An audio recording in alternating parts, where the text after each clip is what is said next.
les matchs avec ce vent et tout. Bon, comme tout le monde l'a vu, quand il y a de ce genre d'arbitre, vous voyez, bon, on ne peut pas faire un match de football tranquillement. Je sais bien, bon, le football, c'est bon, un peu dur, c'est un peu musclé. Mais bon, quand il y a des arbitres comme ce monsieur, là, vous voyez, qu'est-ce que vous voulez faire? Je sais pas, nous on fait un métier, bon, je sais pas si c'est... Il a peur de quoi? De plus rentrer chez lui, je sais pas, c'est... Enfin... Vous pensez que c'est la seule... Il n'y a plus de blessés, c'est le principal, quoi. Vous pensez que c'est la seule explication de la défaite de Monaco ce soir? Non, non, c'est pas la seule explication, mais c'est une grosse explication. J'aime encore me but, par contre. J'ai pas. Je te fais... Ok, ça va. Ciao. Fabien, juste une dernière question. Sur le deuxième... Sur le... Vous avez demandé une main, je crois. Ah, on n'entend plus Fabien Barthez. Pour les corps.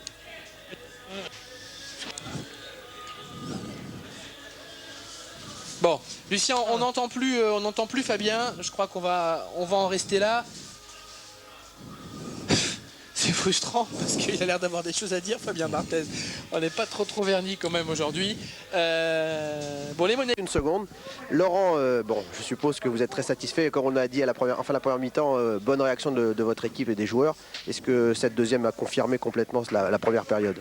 Oui, surtout que je leur avais demandé de ne pas douter s'ils prenaient un but. Ça allait être difficile, je pense qu'ils sont bien revenus, mais je crois qu'il faut aller les interroger eux et c'était tout à leur honneur.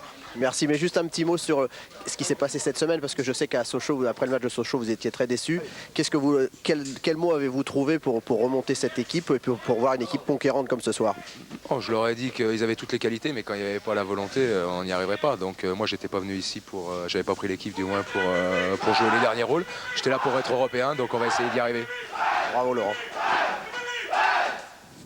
Et la joie des Bastiais dans le vestiaire. Lucien, restez avec nous, Lucien. Oui. Comment ça se passe là? Parce que ça a été quand même très chaud tout au long du match. Il y a eu cette première mi-temps, il y a cette polémique sur le temps de jeu, il y a cette polémique sur Pierre-Yves André. C'est quoi l'ambiance là dans les vestiaires des deux côtés? Comment ça se déroule? Est-ce qu'on s'est un petit peu calmé de part et d'autre? Oui, côté monégasque, si vous voulez, Fabien était un peu remonté, vous l'avez vu. On n'a pas tout entendu, donc qu'est-ce qu'il vous a dit sur la fin? Il était remonté après M. Glochon parce qu'il estimait qu'il y avait certainement main sur le second but de Bastia. Il estimait qu'il n'avait pas été très bon dans ses décisions tout au long de la soirée. Il lui reprochait pas mal de choses, mais bon, il reconnaissait aussi que ce n'était pas la seule cause de la défaite de Monaco. Hein. Donc bon, ils étaient un petit peu nerveux, il faut les comprendre. Ils ont perdu, c'était une défaite de plus, c'est la 5e pour Monaco. Donc bon, la déception plus l'ensemble de ce match fait que la réaction de Fabien. Mais bon, il n'y a pas de problème, il s'est calmé, il est rentré au vestiaire et tout est rentré dans l'ordre d'après. D'accord, et les Monégasques sont dans leur vestiaire. On tâchera d'aller faire un saut. Oui, on essaiera tout à l'heure. Ce sera sans doute difficile. Il faut noter que les Monégasques perdent leur 5e match de suite à l'extérieur alors qu'ils ont gagné leurs 6 premières rencontres. Ouais, mais bon, surtout pour le club. On avait hâte de se racheter du faux pas à Sochaux. C'est dommage parce qu'avec le parcours qu'on fait, on aurait aimé les mettre un peu plus loin. Mais ce soir, on est 6e, je crois, donc on est tous contents. Qu'est-ce que vous a dit? J'ai demandé à Laurent Fournier, il m'a pas trop voulu m'en parler, mais qu'est-ce qu'il vous a dit après la défaite de Sochaux? Parce qu'on a l'impression que c'était pas du tout la même équipe ce soir. Il nous a dit que, comme nous, il avait eu un peu honte de notre prestation, que lui, il était joueur et que... il était joueur et donc il ressentait les mêmes émotions que nous et là, il n'a pas du tout aimé le match à Sochaux. On n'a pas trop su pourquoi non plus, on avait aussi mal joué. Ce soir, je crois qu'on s'est un peu racheté, mais c'est toujours embêtant de faire un faux pas, car après, on a une certaine pression. Il faudrait pour nous qu'on enchaîne plusieurs matchs d'affilée pour ne pas avoir d'excès de confiance, si on veut garder notre place au classement. Alors ce soir, il y avait des conditions quand même assez particulières avec ce vent très violent. En première mi-temps, il était favorable pour votre équipe. Et en seconde période, bon, je ne sais pas ce qui s'est passé à la mi-temps, mais on n'a pas eu l'impression que Monaco a pu profiter du vent comme vous en avez profité en première période. C'est vrai, mais moi ça me surprend parce que bon, c'est vrai qu'il faut plus poser le jeu quand on est contre le vent. On l'a bien fait ce soir, ça doit nous servir de référence pour les matchs suivants, pour créer plus de mouvement.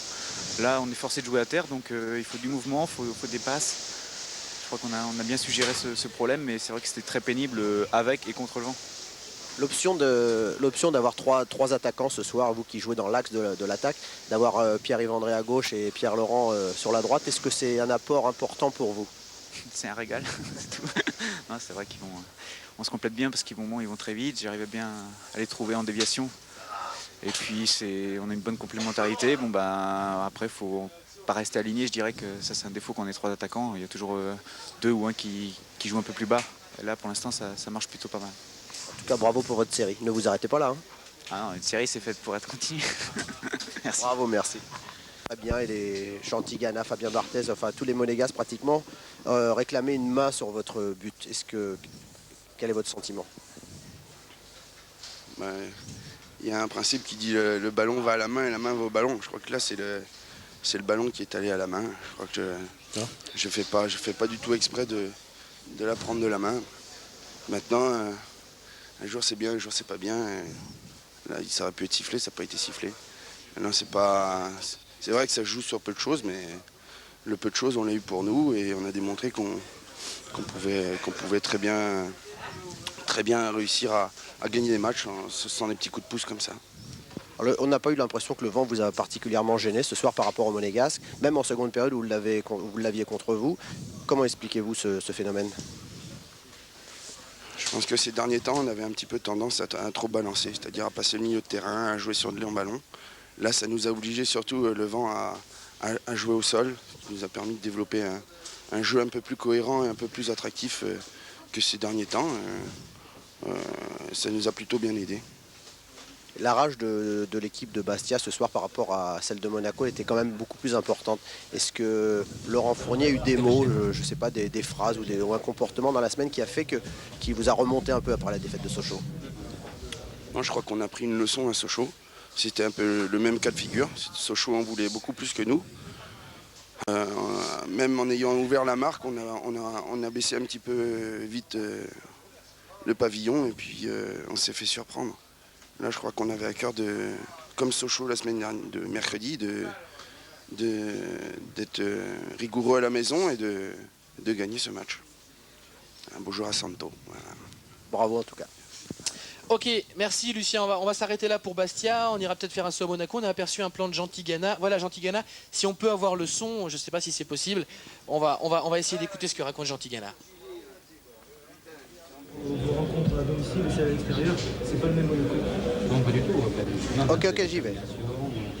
Manque de conviction, on prend beaucoup de buts à l'extérieur. Et là aujourd'hui, c'est la première fois où on n'a pas joué du tout. On a quand même subi. En première mi-temps, c'est normal avec le jeu. En deuxième mi-temps, je pensais qu'on allait avoir un peu plus d'emprise sur le jeu. Dans tous les duels, on était pour les armes. Et c'est aussi que ce soir, j'ai référé comme une des surprises plutôt des agents du courant. Comme malgré cela, la victoire de Bastia mérite. Genre, vous n'avez pas profité du vent en deuxième mi-temps comme les Bastiens ont souffert en première période? C'est que le manque de présence sur le terrain, de pressing. Après, ça a basculé, je pense, sur le deuxième but de Laurent. Ça a basculé un petit peu dans les sens. Et là, on a tous été un peu surpris par la validation de ce but. Mais malgré cela, on a montré beaucoup de choses. Beaucoup de détermination, que ce soit derrière dans les duels et au milieu du terrain. Dans toutes les zones, on a été souvent en difficulté. Du coup, l'écart se creuse avec la tête du classement, notamment Marseille. Non mais vous savez, il ne faut pas rêver. Je crois que mes joueurs, si ce soir encore ils rêvent, c'est qu'ils n'ont rien compris au film. Hein. Si cette année on arrive à être européen, ça sera très bien. Il faut se fixer d'abord cet objectif. Parce que le restant, de la manière que l'on joue là actuellement à l'extérieur, on ne peut pas prétendre à la mission. Il suffit d'un faux pas à la maison et on va être dans le ventre creux du championnat. Il faut faire très attention. Là, ils rêvent là, en ce moment. Il faut redescendre sur les réalités. Voilà. Pierre-Yves André est reconnu avoir touché le ballon de la main. Il estime que lui, ça ne l'a pas avantagé, mais il reconnaît l'avoir touché. Donc voilà, je voudrais avoir votre sentiment. Non, mais mon sentiment, c'est que bon, la victoire de Bastia est méritée, beaucoup plus engagée que nous. Ils ont été présents dans toutes les zones du terrain. Là-dessus, je ne conteste pas cette victoire, mais c'est surtout l'arbitre de touche qui m'a fait beaucoup de peine, parce que lui, il a vu que l'arbitre du centre n'avait pas vu. L'arbitre de touche, quand il me regardait, là, il m'a fait beaucoup de peine. C'est un petit peu dommage, mais bon, sur la physionomie du match, on n'a rien à regretter, parce que la victoire de Bastia est méritée. On a manqué d'engagement, on a manqué de beaucoup de choses. Et pour prétendre jouer le titre, il faut qu'on porte autre chose que ce qu'on a montré ce soir et ce qu'on montre à l'extérieur actuellement. On peut dire ce soir, après votre 5e défaite, que le titre est pratiquement perdu. Est-ce que maintenant, quels sont les véritables objectifs de votre équipe? Non, mais il faut demander un petit peu aux joueurs, parce qu'ils avaient toujours l'impression de pouvoir aller chercher ce titre. Mais de la manière que l'on joue, je ne vois pas comment on peut même recoller à la 3e place. Pour nous, maintenant, c'est de resserrer un petit peu les boulons et essayer de faire un exploit une fois à l'extérieur. Mais en plus, on prend des cartons un petit peu bêtes. Bon, c'est un petit peu cette mauvaise spirale. Il va falloir se ressaisir et surtout se concentrer. Qui souffle à peu près une demi-heure avant le début de ce match, mais un vent absolument terrible sur la Corse et sur Furiani. Premier ballon pour Pierre Laurent, la frappe de Laurent qui ne trouve pas le cadre, mais on l'a vu tout de suite, ce ballon qui a volé, des conditions de jeu très difficiles et un vent, c'est important, favorable dans cette première mi-temps, favorable au Bastia. Un coup franc de Sierzewski, nouvelle illustration, ce ballon qui est parti très très loin du but de Barthez, mais Bastia s'en sort plutôt bien avec ses conditions de jeu, un vent à 100 ou 150 km/h. Les Bastiais pressent des Monégasques un peu timides, à l'image de ce que Clayton ici va réussir face à Franck Dumas. Clayton pour Frédéric Ney, Ney qui couvre bien, qui donne un bon ballon derrière à Sierzewski, et les Bastiais ouvrent le score après un quart d'heure, conséquence d'un premier quart d'heure largement dominé par les Corses. Bastia marque, but du Polonais Sierzewski, bien remis de sa blessure face à Lorient. Un autre match chaud à Furiani où il avait fini dans les barrières. Un bon ballon, un très bon ballon au départ de Frédéric Ney, et Bastia mène 1-0, et c'est logique.